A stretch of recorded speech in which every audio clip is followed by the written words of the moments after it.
I'm Tim Kittro, and here to bring home the bacon are Big Ryan the Fat Guy. What's up, YouTube? It's the NFL Picks Against the Spread Conference Championships for the 22-23 NFL season. Fat Guy, we are as chalk as they get here, 50% for the year. 3 games left for us to not end on the flip of a coin here. Let's get straight into these games. NFC Championship game, San Francisco at Philly. Philly minus 1.5 point favorites at home. This is what they opened at. 73% of early bettors like this number, or even maybe a worse price depending on when they bet. Fat Guy, who you got? My pick throughout, probably from week 17 on has, just been the Eagles in terms of just because I like them the most. But this is one of those things where we're like, oh, I like the Eagles. Yeah, what price? I don't like the Eagles minus 3.5. You know what I mean? Like at 1.5, I don't like either side really. Like I know this is one of those things where I keep talking about beating the juice and the over round that the book charges, and how within that band of probabilities there just isn't much room for profit. And to use like the results of a game as a flagpole is or a benchmark rather is just really a bad idea. And there are ways to back test results of the market. Sure, that's actually what I'm working on at the front of my pile list of things that I say I'm going to do and haven't exactly completed. That's right now at the top. But like it's going to be tough to beat the market here. I like Philly minus 1.5. Although as a consolation, I'm just looking over. A friend of mine bet at plus 510 that the winning game will be the 49ers over the Cincinnati Bengals. So, yeah, no, sorry, 20,010. That's what the bet is. Plus 20,010, which is strange. So I guess there is some sort of nice arb, emotional, or call it moral arb for me if San Francisco does win. I think Philly is the best team. I hate using X's and O's, but I think this market's too sharp to win on either side. So I do have a gun to my head at this show, and I do have to give you an opinion. And my opinion is if I have to give one, it would be Philadelphia minus 1.5. I think they're the best coach team in the NFL. Not that isn't already baked into the line, but contest pick Philly minus 1.5. I just want to touch on that before we move on. Sirianni versus Shanahan. I know before this you told me you have opinion on both sides. Would you like to elaborate? Well, there we go. So I'm getting pushed on it. I just think as far as in-game management, no one's doing it better than the Eagles this year. I really like it. I like the aggression. I like the decisiveness. And I also think pacing.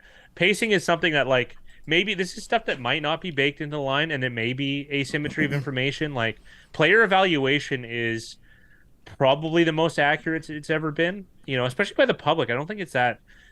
And also, too, because the production of players is under a microscope, considering fantasy, daily fantasy, and the prop market, which have emerged much more strongly than side betting, I would imagine, within the public, or like derivative betting. Like you're gonna have a lot more guys betting props than you are interested in like NFL first quarters, let's say, right? So maybe not side betting, but like I'm sure that they get comparable numbers on a prop market as a whole for a game. Like that handle's got to match pretty close to something traditional like the money line. So I think in terms of gauging individual performance, we're probably at the peak that we have been so far. Obviously, it's going to get better too, especially with betting exchanges. That's a whole nother discussion. You know what I mean? With lower holds becomes more accurate predicting, and it will also entice people that are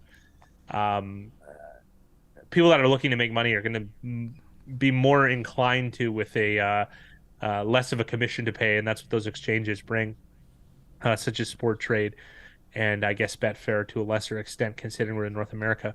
But what I'm getting at there is that the player outputs are very accurate, thus understanding injury. Like I think this line that's set for Kansas City is probably very accurate in terms of the ability that Mahomes is going to have carrying this injury into the game. Whereas the one thing that I think isn't really under a microscope, and perhaps there is a possibility to gain an edge over the public is coaching decisions.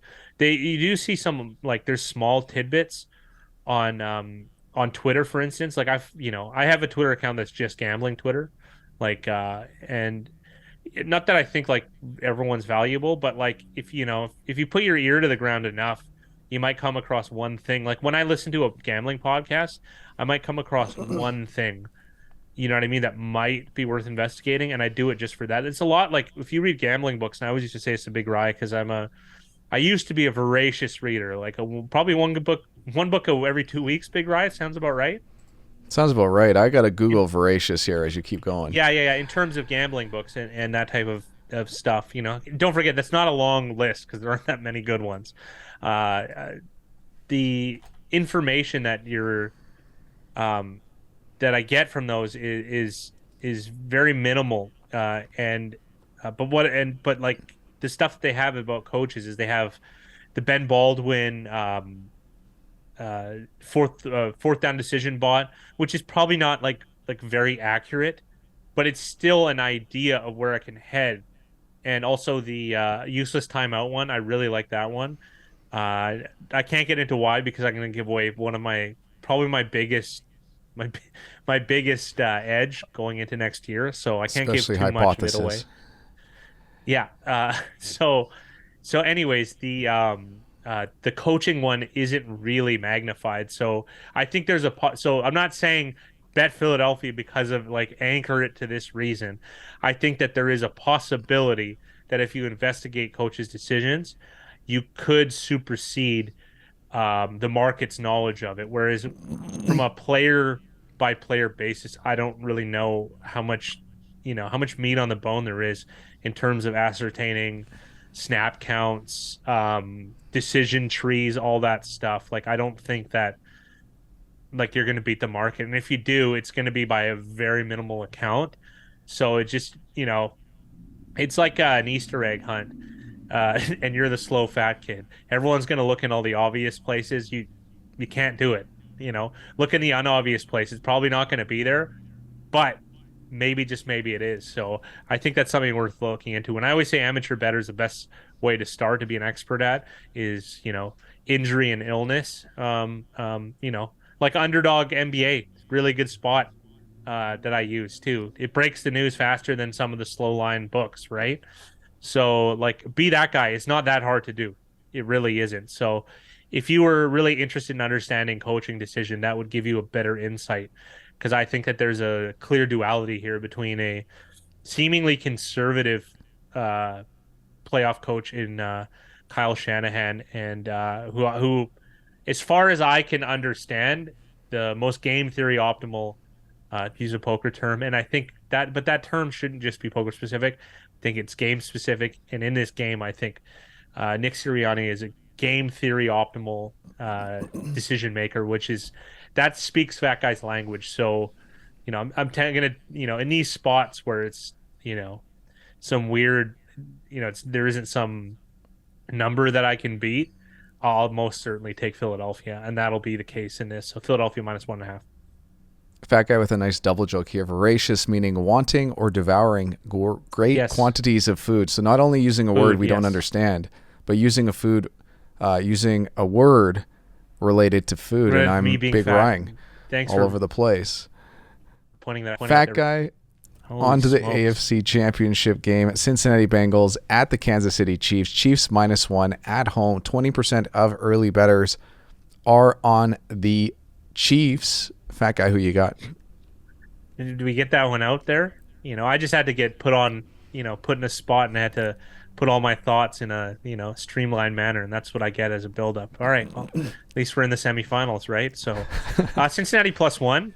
And the reasoning for that is again, I don't think you can beat the market, especially too. This is even more so like the band, the bookies over around the band. I think this is another theory, hypothesis, call it. I think it's almost impossible to beat in the games where it's like -2.5, +2.5, because I think the probabilities run so tight within winning by 2, winning by 1, losing by 1, losing by 2. Like, it's, if you're, playing a bookie that charges 11/10, like, He just even if the line moves against him, like he can, he's at worst breaking even. So this is one of those spots where it's just incredibly difficult, like to beat it on an equilibrium line, right? Obviously, this could move. Like maybe it's a true 3.5. I don't think that that's even possible here, unless the injury is far worse, and this is really a Cincinnati plus 3.5. I did want to posit something interesting here, though. +1 is useless. You don't ever want to take +1 in a playoff game, for the most part. So, like with overtime, it's just very hard to win with one. I think the chances of how do I put this? The value for one goes down. So in this spot, I think this is another hypothesis. So I think you're better like taking I think you're better off just taking money lines in these spots here. Like I think you're more conducive to see rounded out score lines here, considering the playoff scoring, the way that it's going to work out in overtime. And why am I even bringing this up? Because like the edges are so thin, like I have to add something in intrigue that hasn't been thought of. So the most micro of micro about. Edges you're talking about here. Yes, he's saying exactly essentially a tie game during the regular season has more value at +1 than an overtime game that can't finish as a tie. Which Correct. It's unbelievable what Fat Guy is going to the extent that he is showing you how razor thin these margins can be. This is it. So I thank you for actually. I made fun of him for not streamlining, and then he actually streamlined exactly what I was thinking. Plus the type of scoring, like when you go into offense, like like you're either gonna win by 3 or you're not. Realistically, right? Like, yeah, it's very hard for it to be anything but that. Other than a missed pat, right? So you can't tie. So +1 is useless. So take the money line, and it's more likely. So you're better off taking like an alt line -2.5 for Cincinnati, or alt line -2.5 for Kansas City, in my opinion. Assuming that the alt line doesn't charge a great excess of juice, which it may do at a rec book because I can't speak for all of it. So +1 is useless. I would like money line or an alt line, -2.5. We're going to take Cincinnati, and the only reason I would do this as a contest pick, gun to my head, is because what is the most, what could the market be the most off on this game? It could be the only thing that could be way off on is how bad is Mahomes' injury, right? So realistically, if I'm wrong, which is, like he's fine, like not completely fine, he's just immobile, then this is maybe a Kansas City -2.5. If he's actually really hurt, and like it's even questionable whether, because they're going to play it off like he's not, and it's even questionable whether he can really actually play, then this could be Cincinnati -4.5. It's a neutral field. Like Cincinnati if Penny plays -6.5. Yeah. Cincinnati -7. Like I think this is The in upside Kansas City. so I don't much think bigger. this is a neutral field. I think this one's in Kansas City because Buffalo is out, I believe. Oh right. Yeah. Okay. So But then, so using Kansas City at home, if Henny starts and plays the entire game, what do you think the line is? Cincinnati -4.5. Like, And then if Mahomes plays completely healthy, does it hit 3? Is it above 3? juice 3.5. Yeah. Like 3.5 -127 at a good book on Kansas City. Not modeling, just from my head. Yeah. Anyways, the pick's going to be Cincinnati, purely on the uncertainty of the Mahomes injury. So I'd rather side on more hurt than less hurt. Despite waking up and feeling great, as he said. And if you want to extrapolate that, like Fat Guy's essentially saying Mahomes is probably going to be at 60%, 65%. This is probably right, is what I'm saying. This line is probably this accurate. is where the line should be, which is interesting. I know you said 50-50. I've seen this anywhere Kansas City -1 to Cincinnati -2.5. Currently, I think it's Cincy -1, but like we're talking about, like the wind blows one way and this line can move from -1 to 1 very quickly. So this is an interesting thing, though, in terms of like seeing how well the market can get something like this. The only time I've seen them like blatantly wrong was a game I bet. I did win, but I felt a little silly after because I did bet a whole bunch of money, like a lot, on I got Denver plus 3.5, and I got that number late because I could see where it was trending. It ended up closing Denver -6, so I bet like a lot, and we got the win here, but like the Denver -6 closing line is not set according to the playing times because they played over 3/4. The LA Chargers. This is the LA Chargers end of the season useless game where Mike Williams got hurt. Staley, come on, dude, what are you doing? Anyways, the market was wrong in terms of the playing times that they got because for LAC to play like 3 1/4 of a quarter, like that's the line shouldn't be Denver -6 in that spot. It just should not. Like maybe Denver -3. Not even. That's too much. Like I don't know. I don't know what it should be. It's a weird thing to bust it up in your head like that. But like that was clearly off. I think that's the only time though I can remember where like there's a clear version because like how a game plays out isn't necessarily you can use that as a benchmark, but the conditions of the game like like who's playing, like the market should have that down. That's the only time I could see it being wrong, right? And these injury ones are kind of fun to take into consideration because then you can use them. Like I said, if these markets are really efficient, find the sharpest of the sharpest lines that you think. I would say there's an argument between Circa, Pinnacle, and the unabated consensus line. I've had the pleasure of using to derive my bets from both the unabated line and the Pinnacle line, and I'm starting to like just the Pinnacle line on its own, but I don't have the data to back that up, but I will this summer, so that I will know. But like if you use that and you bet with a bookie and you understand the value of a point, that's incredibly important. But thankfully with the derivative calculator on unabated, this isn't an endorsement for that because I got to be honest, I have a lot of problems with that product. And the alternate line from Pinnacle, you can extrapolate like what the true odd sets for each number is, and that'll give you a good idea of like if the true odd implied probability comes out to -119 and your bookie's offering -110, like there's edge there, and you can quantify that edge too. And then also too, just in case that you're wrong or that it's off a little bit, because don't forget, like say the true odds on Pinnacle is -119, your bookies are offering -110. It's -119 within the band of that overround. Overround is the bookie commission. When you add up the two probabilities of each side, for instance, on a prop market at Pinnacle would be like 54 and 54 would be 108%, 54 per side. Like one guy's over touchdown, guy's under touchdown. So that would be 8%.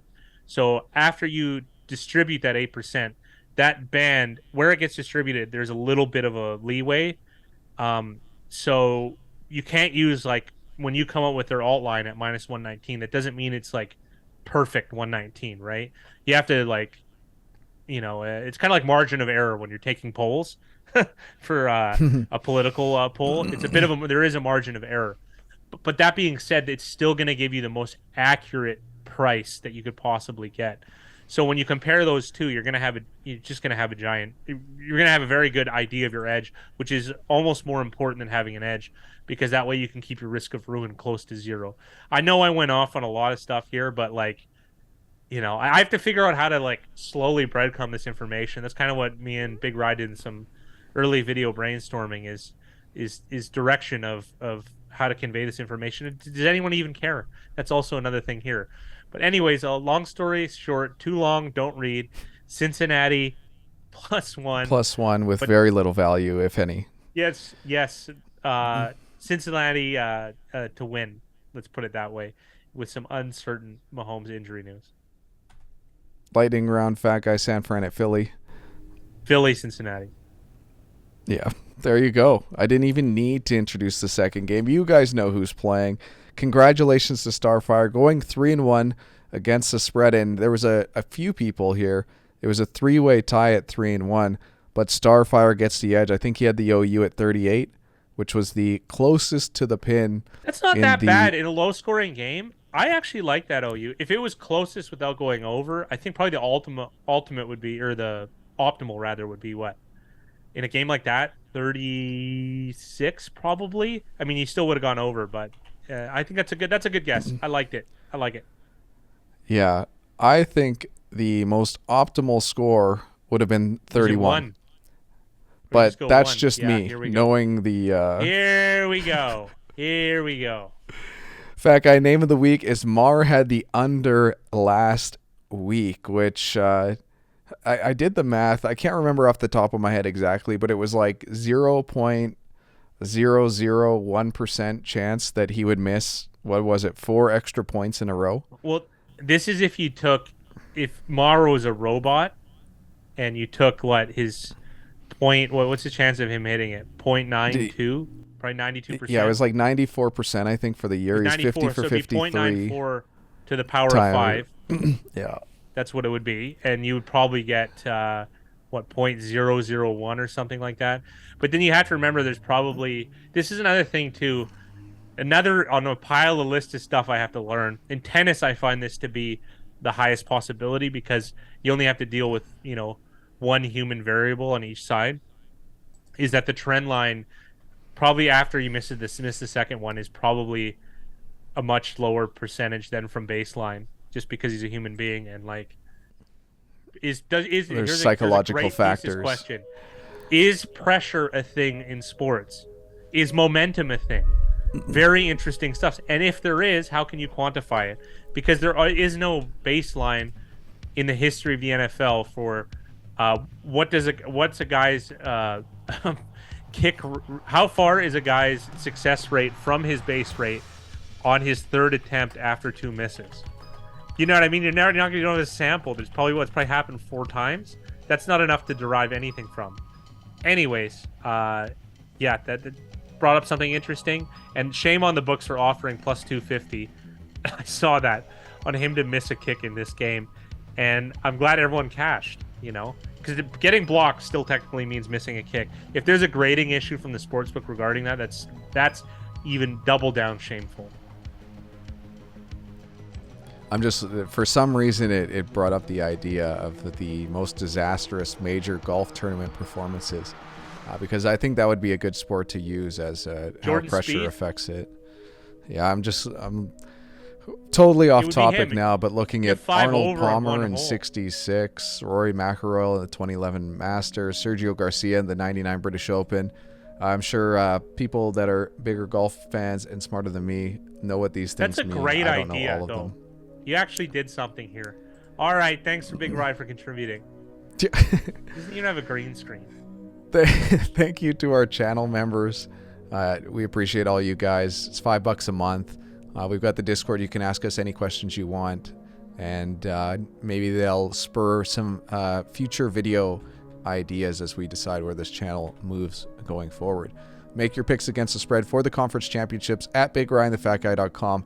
Make sure to make us laugh. The names of the weeks have been poor lately, so really come with the fire this week. But that's it, Fat Guy. Majority of the bets are on Philly and Cincy. That's where we're at. So do you think maybe there was a slight chance that these opening lines were just slightly off, or do you think the public is just more optimistic on where these lines were and how they feel about these teams? I just think this has it's hard to take this is hard for me to I've stumped him, guys. That's it. There's no good answer here. There's really no good answer. He could say either way. It wouldn't matter because we don't know, just like you guys don't know. And that's what betting is like. So thank you guys for watching. Good luck for your picks in the conference championships. We'll see you guys in a week for the Super Bowl pick. Good luck in the AFC NFC Championship games.